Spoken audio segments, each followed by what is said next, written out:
आप सभी को मेरी तरफ से जय माता दी। कई सारे भक्त मुझसे ये प्रश्न करते हैं कि ईश्वर क्या है, ईश्वर कैसा है, ईश्वर साकार है या निराकार है। तो मैं आप सभी को बता दूं कि ईश्वर क्या है।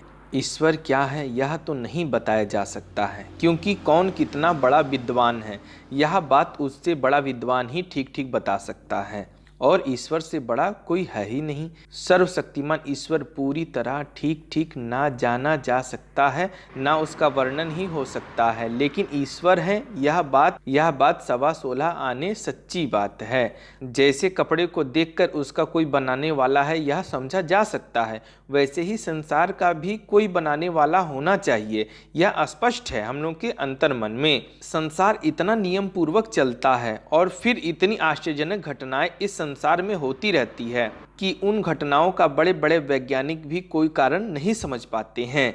इन सब बातों से ईश्वर की सत्ता सिद्ध होती है कि ईश्वर प्रत्यक्ष रूप में मौजूद है, बस हमें वो दिखाई नहीं देते। और कई सारे लोगों का ये प्रश्न रहता है कि ईश्वर कैसा है या कैसे है। तो मैं आप सभी से बता दूं, ईश्वर सर्वव्यापक हैं, सर्वशक्तिमान हैं, भूत भविष्य वर्तमान की सारी बातों को जानने वाले हैं, क्योंकि इस संसार और संसार के सब पदार्थों को तथा मनुष्य के मन और बुद्धि को भी ईश्वर ने ही बनाया है।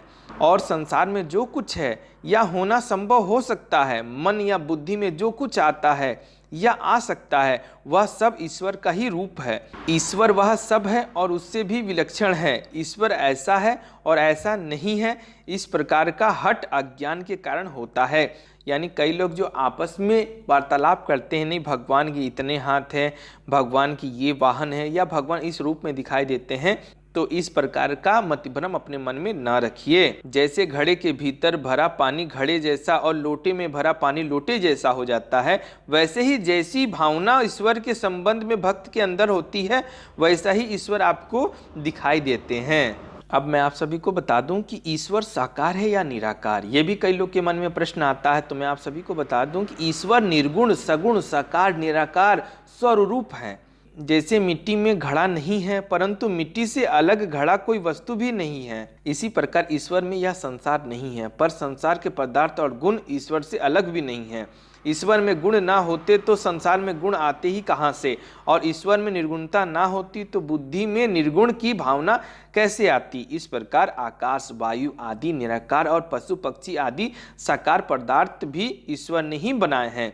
ईश्वर सर्वशक्तिमान है, अतः वह एक ही साथ निराकार और साकार दोनों हैं। इसलिए ईश्वर को निराकार या साकार के विषय में झगड़ना बिल्कुल नहीं चाहिए। परमात्मा को प्राप्त करना हर मनुष्य का लक्ष्य होना चाहिए। भगवान एक ही हैं, उनके अवतार अलग अलग हैं, उनके रूप अलग अलग है, उनकी आकृतियाँ अलग अलग हैं, लेकिन ईश्वर एक ही हैं, चाहे वो देवी रूप में हो चाहे वो देव रूप में हो। इसमें ज़्यादा मतभेद आप लोगों को नहीं करना चाहिए। अगर मेरे द्वारा दी गई जानकारी आप सभी को पसंद आई हो तो चैनल को सब्सक्राइब जरूर करिएगा। धन्यवाद। जय माता दी।